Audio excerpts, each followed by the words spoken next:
राधे राधे सभी के लिए जय श्री कृष्ण। आप देख रहे हैं एस्ट्रोलॉजर पंडित ब्रजेश कौशिक।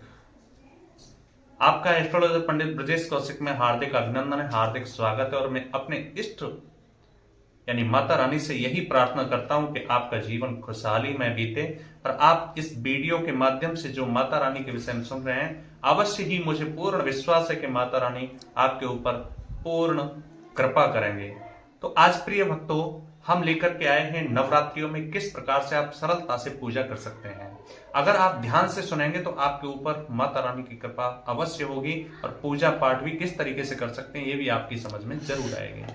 आप मॉर्निंग टाइम में ब्रह्म मुहूर्त में जगें, स्नान करें, माता रानी के लाल वस्त्र होते हैं वो धारण करें और आसन बिछा लें। शुद्ध आसन बिछा करके पवित्र हो, गंगा जल से आचमन करें, चौकी बिछाएं, चौकी पर एक लाल वस्त्र बिछाएं। लाल वस्त्र के साथ साथ उस पर फूल लेकर के, थोड़े से अक्षत लेकर के अष्टदल कमल बना लें। अष्टदल कमल बनाने के बाद उस पर लोटे, एक तांबे का लोटा जिस पर मौली बंधी हो, उसको धारण करें। जब उसको स्थापित करने के बाद उसमें जल करें, उसमें सुपारी और इलायची, लौंग वगैरह जो भी है आप डालें। पंच पल्लव लगाएं, 5 पत्ते लगाएं, स्वास्तिक काढ़ें, उस पर नारियल के ऊपर चुंदरी बांध करके उस पर चढ़ा लगा दें। इसके बाद अपने आप को अपवित्र पवित्रो वा कह करके पृथ्वी का पूजन करें। उसके बाद स्वास्तिक बनाएं उस पर अष्टदल कमल बनाने के बाद और संकल्प लें। फिर उसके बाद गणेश जी की स्थापना करें। गणेश जी की स्थापना चौकी पर करने के बाद मिट्टी के भी आप गणेश जी बना सकते हैं या फिर आप मूर्ति भी स्थापित कर सकते हैं। एक छोटी सी माता रानी की मूर्ति भी स्थापित करें। माता रानी की मूर्ति स्थापित करने के बाद उस पर चुंदरी उड़ा दें। चुंदरी उड़ाना ना भूलें क्योंकि माता रानी की चुंदरी ही सबसे बड़ा वस्त्र होती है। माता रानी को चुंदरी उड़ाने के बाद वहां घी का दीपक जलाएं, धूप बत्ती जलाएं। उसके बाद आप वहां एक बर्तन में जौ बोएं। ज्वारे बो करके, ये कहा जाता है नवरात्रियों में ज्वारे जो है अलग अलग प्रकार के रंग के होते हैं। हरे होते हैं तो आपके जीवन में बहुत बड़ी खुशहाली आने वाली है। वो अलग अलग रंग के अलग अलग प्रभाव देते हैं।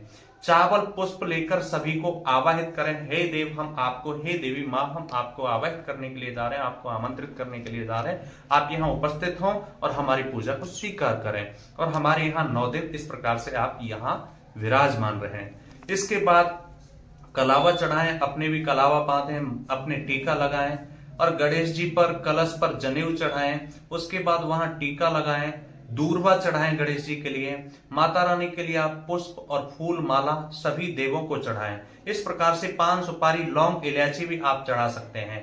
माता रानी को सिंदूर लगाएं और सौभाग्यवती स्त्रियों को उस सिंदूर में से अपने भी सिंदूर लगाना चाहिए। सुगंधित द्रव्य यानी इत्र लेकर के रुई में लगा करके कॉटन में माता रानी को अर्पित करें। इसके बाद दीपक का पूजन करें। दीपक का पूजन करने के बाद श्रृंगार का सामान अर्पित करें। श्रृंगार का सामान आप अष्टमी के दिन भी अर्पित कर सकते हैं माता रानी के लिए। श्रृंगार 16 श्रृंगार होते हैं, वस्त्र वगैरह जो भी है। इसके बाद लौंग, बतासा, इलायची, सुपारी, पान, ये सब मेवा लेकर के आप माता रानी को भोग लगाएं। भोग आपके पास ज्यादा कुछ नहीं है तो आप बतासा और लौंग का भी भोग लगा सकते हैं प्रिय भक्तों। इसके साथ साथ आप मेवे का, पंच मेवे का भोग लगाने के बाद जल का भोग लगाएं। इसके बाद अग्यारी जिसे बोलते हैं हवन करें। हवन में आप 2 लौंग के जोड़े लें, उसको अर्पित करें, घी की आहुति दें।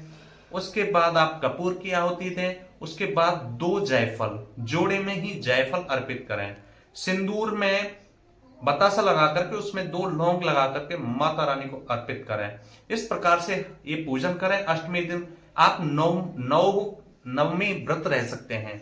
नवमी के दिन हवन कर सकते हैं या फिर आप अष्टमी के दिन भी हवन कर सकते हैं। फिर अष्टमी के दिन हवन करने के उपरांत आप नवमी के दिन कन्याओं को आमंत्रित करें, कन्याओं को भोजन कराएं, उनके साथ एक लांगुरा यानी एक बालक भी निमंत्रित करें और भोजन कराने के बाद उन्हें कुछ दक्षिणा दें, वस्त्र दें, जो भी आपकी श्रद्धानुसार बने वो दें। ओम ऐम ह्रीम क्लीम चामुंडाय विच्चे, इस मूल मंत्र से तीनों देवियां आ जाती हैं। इसमें महाकाली, महालक्ष्मी, महासरस्वती। ओम ऐम क्लीम क्लीम तीनों रूप हैं चामुंडा माता के लिए। आप ये सब अर्पित करने के बाद आप आरती करें। आरती के बाद आप पुष्पांजलि यानी पुष्प चढ़ाएं माता रानी को और फिर क्षमा प्रार्थना करें। क्षमा प्रार्थना करने के बाद कन्या पूजन करने के बाद आप नारियल फोड़ें और नारियल फोड़ने के बाद माता रानी को अर्पित करें, उसमें से सभी को प्रसाद बांटें। प्रिय दर्शकों, ऐसा करने से माता रानी आपके ऊपर, आपके जीवन में बहुत बड़ी खुशहाली लेकर के आती हैं, बहुत बड़ा उपहार लेकर के आती हैं और आपके जीवन में पूर्ण विश्वास के साथ कह सकता हूं कभी कोई दुख नहीं आ सकता। इतना सा उपाय है, आप ये नवरात्रियों में करना ना भूलें। अगली वीडियो इसी प्रकार से आप देखना चाहते हैं, किसी न किसी विशेष तथ्य को लेकर के आती है हमारी वीडियो, तो आप हमें कमेंट भी कर सकते हैं, सब्सक्राइब कर सकते हैं और लाइक व शेयर कर सकते हैं। अगली वीडियो हम किस पर बनाएं ये भी आप कमेंट करके हमें बता सकते हैं। इतना ही था, आप माता रानी की पूजा करें, आपके ऊपर माता रानी की कृपा होगी। जय श्री राधे, जय श्री कृष्णा।